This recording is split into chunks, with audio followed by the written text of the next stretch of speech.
যেটা বলতে চাইলাম, গত ক্লাসগুলো সম্পর্কে 5 মিনিটের মধ্যে যদি আমরা কিছু জানতে চাই, কারো কোনো প্রশ্ন আছে নতুন ক্লাসে ঢোকার জন্য একটু দরকার ওই জায়গায় ইনফরমেশন, গত ক্লাসগুলো সম্পর্কে কারো কিছু জানতে চাওয়া, কোনো স্পেলিং, কোনো উচ্চারণ, কোনো বিষয়, সিলেবাস সম্পর্কে, এবিসিডি সম্পর্কে, উচ্চারণ সম্পর্কে, বানান সম্পর্কে, যে কোনো বিষয়বস্তু সম্পর্কে আছে? তার মানে আমরা বর্তমানে ডিরেক্ট স্পিকিং এ ঢুকে যাব নাকি রিডিং এ ঢুকে যাব? স্পিকিং এ ঢুকে যাব। আমাদের কি সবার রিডিং আলহামদুলিল্লাহ ঠিক হয়ে গেছে? তাহলে আমাদের কিন্তু রিডিং এ ঢুকে তারপরে স্পিকিং এ যাওয়া দরকার। হ্যাঁ, রিডিং আগে তাহলে। আর রিডিংটা যখন আমরা পড়বো, ওই যে কোরআনের কথা যেটা আসছে, আমরা রিডিংটা যখন পড়বো তখন কিন্তু বুঝে পড়তে হবে। যদি আমি বুঝে না পড়ি, তার মানে কিন্তু এই কথাগুলো আমি বাংলায় মুখ থেকে বের করতে পারবো না। ঠিক আছে? সেই হিসেবে কারোর কাছে কোনো ইংরেজি বই, কোনো ইংরেজি বই, যে কোনো একটা বই যদি আনার সুযোগ থাকে, যে কোনো একটা ইংরেজি বই বের করো, ইংরেজি বই।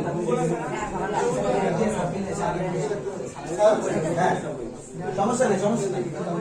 আমাদের এখানে কোনো রেস্ট্রিকশন নেই, কোনো বাধা নেই, কোনো গরম নেই, কিন্তু সবার থেকে আমরা ইনশাআল্লাহ ভালো শিখবো। ঠিক আছে? যেখানে বাধা আছে, যেখানে ভয় আছে, মানে শিখতে হবে, কোনো সমস্যা নেই। ইংরেজি বই। আচ্ছা, এটা একটা ইংরেজি বই।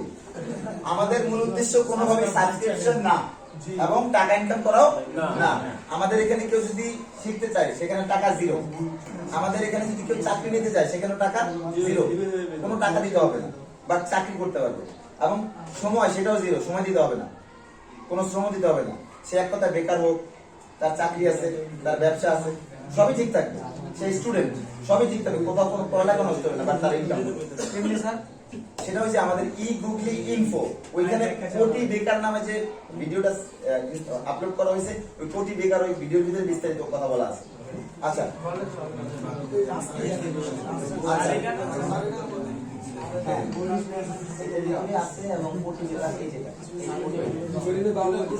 আচ্ছা, ঠিক আছে। তাহলে আলহামদুলিল্লাহ আমরা একটা বই পেয়ে গেলাম। সুতরাং আমাদের যেটা দরকার ছিল, আমরা এতদিন উচ্চারণ সম্পর্কে জানছি, বর্ণ পরিচয় জানছি, লিসেনিং সম্পর্কে জানতে হবে, যেটা হলো যে আমি যে কথাগুলো বলতেছি এটা বাংলা, এই জন্য সবাই বুঝতে পারতেছেন। এখন আমি যখন কথা ইংরেজিতে বলবো, তখন আপনাদেরকে এই কথাটা বুঝতে হবে বা বোঝার চেষ্টা করতে হবে। কারণ আপনার জন্ম যদি আমেরিকায় হয়, তাহলে আপনার বাবা মা আপনার সাথে ইংরেজিতে কথা বলবে, তখন আপনার ইংরেজিতে কথা বলার পরে বাচ্চারা প্রথম কিন্তু শোনে, তারপর আমাদের ইশারা বোঝার চেষ্টা করে। আমরা কি বলি, হে বেবি কাম, তাই না? হাত দিয়ে ইশারা করতেছি, হে বেবি কাম। তো বেবিতে কি করে, হাতের ইশারা এবং কথা দুইটা মিলায় ক্যালকুলেশন করে, তারপরে আস্তে আস্তে আগে আসে। এইভাবে আগে আসে, আস্তে যারা কিন্তু পড়ে যায়, তাই না? আবার ধরে আসে, তা হাঁটাটাও শিখতেছে। এইটা হলো ব্যাপার। তো আমাদের কথা বলা এবং আমাদের বাচনভঙ্গি বা আমাদের তারপরে আমরা রিডিং এ ঢুকবো, বর্ণ পরিচয়, উচ্চারণ এবং রিডিং। রিডিংটা যখন হয়ে যাবে, তখন এটা বোঝার চেষ্টা করবো। এক কথা, বিসমিল্লাহির রহমানির রহিম, আল্লাহ আপনার নামে শুরু করতেছি। তেমনি ভাবে আমরা এই জিনিসটা যখন পড়বো, তখন বাংলাটা বুঝবো, তারপর আমরা স্পিকিং আসতে পারবো। এটা স্পষ্ট কথা, এর বাইরে কোনো বিষয় নাই। তাহলে লেসন 1, লেসন 1 এ আছে হচ্ছে, আচ্ছা লেসন 1 অথবা লেসন 2 যদি হয়, তবে বইটা খুব সুন্দর মনে হচ্ছে।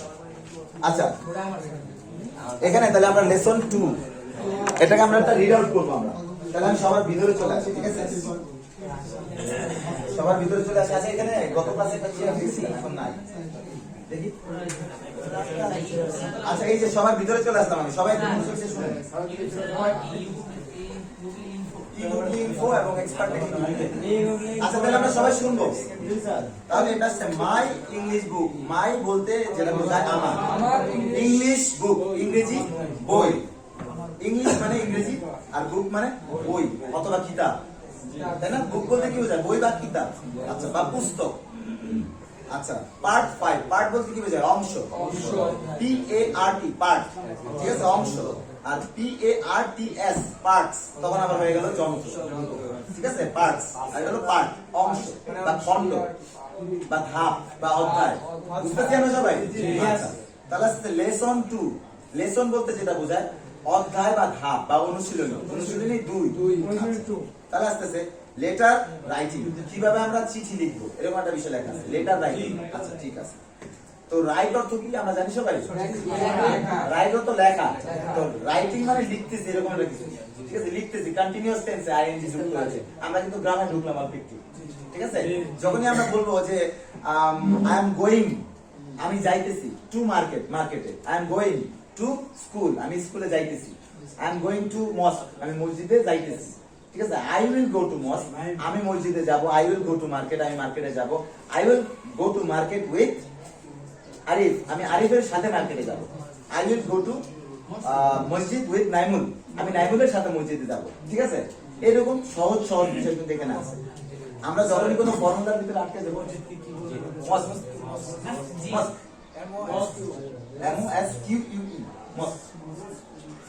আছে, আচ্ছা একটা কথা বলি, আমার যেহেতু পড়ালেখার গ্যাপ অনেক বেশি, বা আমি যদিও বর্তমানে কিছুটা পড়ার চেষ্টা করি ক্লাস বলার জন্য, তারপর কিন্তু দু একটা ওয়ার্ড স্পেলিং বা উচ্চারণে বা বানানে ভুল হয়ে যেতে পারে। আর আমি কিন্তু এখানে শিখতে আসছি, আমি কিন্তু শিক্ষক না, ঠিক আছে। সুতরাং ভুল হলে নগদে ডিকশনারি বা অনলাইন থেকে দেখে আমাকে শিখিয়ে দিবে, আমি আবার এখান থেকে শিখে চলে যাবো, ঠিক আছে। সুতরাং প্যাচ ধরার কোনো কারণ নাই, আমি কিন্তু একটু বেশি চালাই, আর যে বেশি চালায় সে কিন্তু আবার বেশি বোঝাই, ঠিক আছে।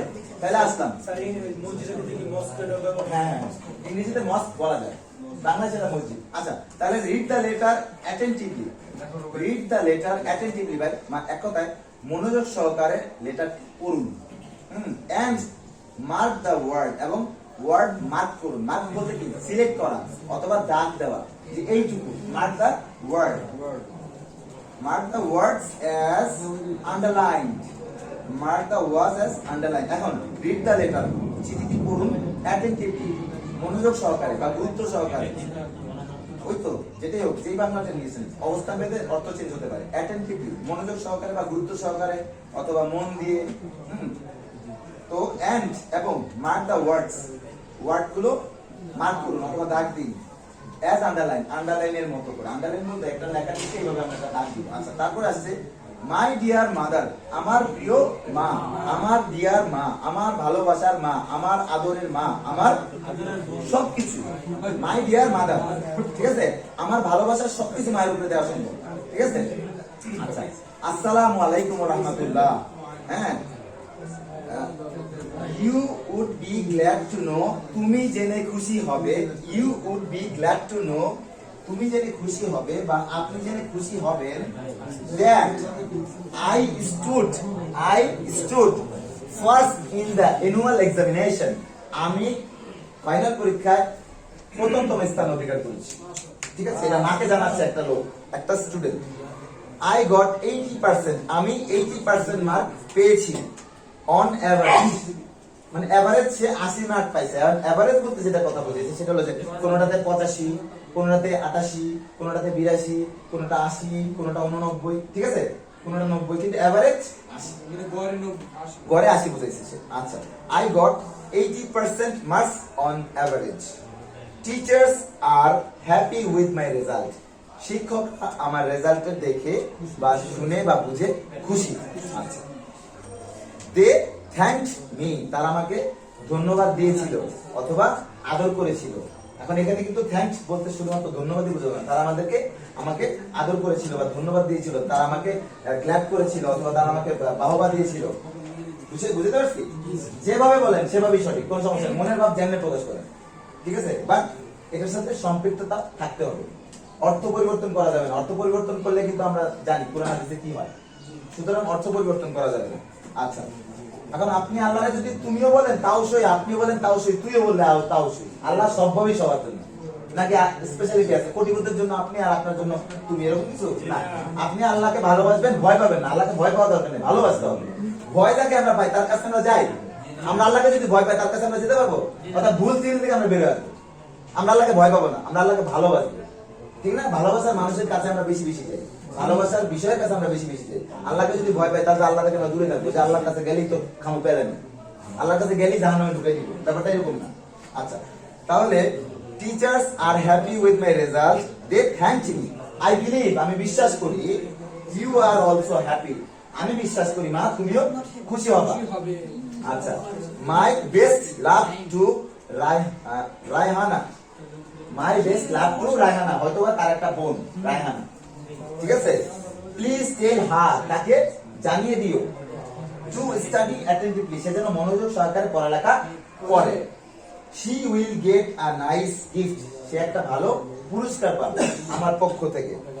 if she stands first in the exam, সে যদি পরীক্ষায় ভালো ফল করে এবং প্রথমতম অবস্থান করে তাহলে আমি তাকে একটা ভালো মানের পুরস্কার দেব বা গিফট করব। এটা ভাই হিসেবে বোনকে জানাই দিতে বলতেছে মায়ের দ্বারা। আচ্ছা, it is a nice story book by Sheikh Sadi asking your blessings. আচ্ছা, it is a nice story book, এটা একটি ভালো অথবা সুন্দর অথবা মনোমুগ্ধকর গল্পের বই বাই শেখ সাদি, শেখ সাদি দ্বারা লেখা, শেখ সাদি নামে একজন লেখক দ্বারা লেখা। asking your blessings. আচ্ছা, your beloved son তারিক, আপনার ভালোবাসার পুত্র, আপনার আদরের পুত্র, আপনার কলিজার টুকরা, আপনার চোখের মনি, আপনার নারীজেরা ধন তারেক। যে কোনো ভাষা দেন, কোনো সমস্যা নেই, ঠিক আছে, তারেক। আচ্ছা, তারপরে এখানে অ্যাড্রেসের বিষয়গুলো আসছে, কিভাবে কি দিতে হবে, address, name, village, post office, post code, district and date. আমরা কি বুঝতে পারছি? তার মানে আমরা যদি এইভাবে রিডিংটা পড়তে পারি, তারপরে এই রিডিংটা এই যে যেভাবে বললাম এভাবে যদি আমরা বুঝতে পারি বলতে আমরা যখনই সাপোজ এই জিনিসটা আজকে আমরা পড়তেছি, তার মানে আমাদের কি করতে হবে, খাতা নিতে হবে সাথে, সম্ভব হলে একটা ডিকশনারি নিতে হবে সাথে, এই বইটাও সাথে থাকবে। তাহলে কি করতে হবে, যখনই আমরা শুরু করবো মাই ইংলিশ বুক পার্ট 5, তার মানে এখানে মাই মানে আমার, ঠিক আছে। আচ্ছা, এখানে একটা শব্দ আসতে মি মানে আমাকে লিখতে হবে সবার, মি মানে আমাকে। তারপরে আসতেছে হচ্ছে PART, পার্ট মানে অংশ অথবা খণ্ড।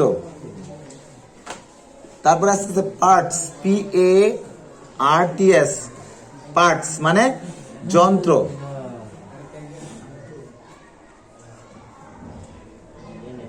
যন্ত্র, পার্টস মানে যন্ত্র। পার্ট থেকে পার্টস এর একটা বিষয় দেখালাম, সবাই প্লিজ নোট করেন, খাতা লেখেন। আচ্ছা, এইভাবেই আপনারা যখনই একটা ইংরেজি বই পড়বেন ঠিক এইভাবে আপনাদেরকে নোট করতে হবে। যদি নোট না করেন তাহলে কোনো লাভ নাই।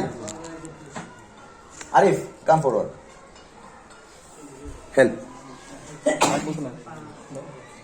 এইভাবে ধরো, এখানে ধরো, এখানে আসো, এই এইখানে ফোকাস। আচ্ছা, তারপরে কি আসলো, 5 মানে 5, আমরা জানি, ওটা লেখা দরকার নাই। যেটা আমরা জানি না বা যে শব্দটা আমার কাছে নতুন, সাথে সাথে এটা চলে আসবে কোথায়, আপনার খাতায়। তারপরে আসতেছে লেটার, LETTER, লেটার মানে কি, লেটার মানে কি চিঠি, LATER। এইটার মানে কি, LATER, এরকম কিছু আছে না, এরকম কিছু মনে নাই। আচ্ছা, একটা জিনিস, LATE, লেট, লেট মানে কি দেরি, দেরি করা। এটা কি সেই লেট, LETE, লেট। এটা কিন্তু চেক দিবেন সবাই, হ্যাঁ, এটা কিন্তু চেক দিবেন, কোথাও ভুল হয়ে গেলে চেক দিবেন, পরের ক্লাসে আমাকে জানাই দিবেন, কারণ আমারও ভুল হতে পারে। আচ্ছা, কারণ আমি এখানে সবাইকে নিয়ে শিখতে আসছি, শেখাতে না। আচ্ছা, তারপরে আসতেছি কি, অ্যাটেন্টিভলি, ATTEN, অ্যাটেন্ড। এই দেখেন, ওই যে আমরা সিলেবল পড়েছিলাম, অ্যাটেন্ড। তারপর আসতেছে TIVE, অ্যাটেন্টিভ, LY, অ্যাটেন্টিভলি। একটা অংশ, একটা শব্দকে আমরা 3টা অংশ করলাম, লিখতেছেন না কেন ভাই, খাতা নাই? ওই পিছনে ভাই খাতা নাই? আচ্ছা, ঠিক আছে, যাই হোক, আপনারা নিজেদেরকে পিছনে রেখে না প্লিজ। এই ভাই অনেক পিছনে পড়ে গেছে, এই ভাইরে কিন্তু জায়গা ছিল, এদিকে কিন্তু জায়গা ছিল। আপনারা অনেকেই তো লিখতেছেন না, কেন লিখতেছেন না আমি জানি না, ঠিক আছে। আচ্ছা, অ্যাটেন্টিভলি মানে কি জানো, মনোযোগ, মনোযোগ, হ্যাঁ, আচ্ছা, মানে অ্যাটেন্টিভলি। আচ্ছা, এটা কি ঠিক আছে, LET, লেট। আচ্ছা, তার মানে লেট মানে দেরি,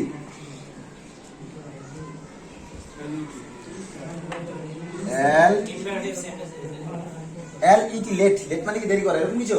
আচ্ছা, আমরা চেক করে নিব নেক্সট, ঠিক আছে। তাহলে অ্যাটেন্টিভলি শব্দের অর্থ কি, মনোযোগ, মনোযোগ দেওয়া, অ্যাটেন্টিভলি।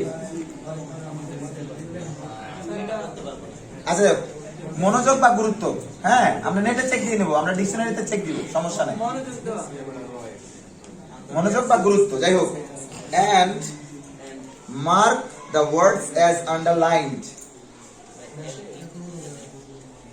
M-A-R-K, mark. মার্ক অর্থ কি? মার্ক অর্থ হচ্ছে এক জায়গায় এক কথায় একটা নির্দিষ্ট জিনিসকে সিলেক্ট করা, অথবা যেমন কি বলে, মানে আমি এই ছেলেটাকে মার্ক করলাম, ওকে আমি কি করব, কিছু শেখাবো, ওর একটা ভুল আমি দেখতেছি, ওকে ভুলটাকে শুধরে দেওয়ার চেষ্টা করি, সেটাকে মার্ক করলাম, মানে নির্দিষ্ট করা। ঠিক আছে, পেয়েছি, নির্দিষ্ট নির্বাচন করা করা অথবা নির্বাচন করা, সুন্দর।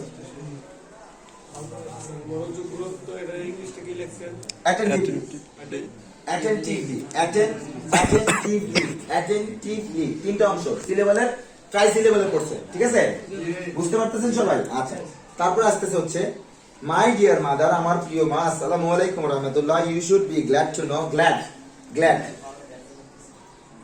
জিএলএডি, গ্ল্যাড, মিস্টার গ্ল্যাড, গ্ল্যাড মানে কি? খুশি হওয়া, খুশি হওয়া, ঠিক আছে, গ্ল্যাড মানে খুশি হওয়া। You would be glad to know, তুমি জেনে খুশি হবে, হ্যাঁ, গ্ল্যাড টু নো। আচ্ছা, নো মানে কি শিখেছিলাম? জানা, নো মানে কি শিখেছিলাম আমরা? জেনে বা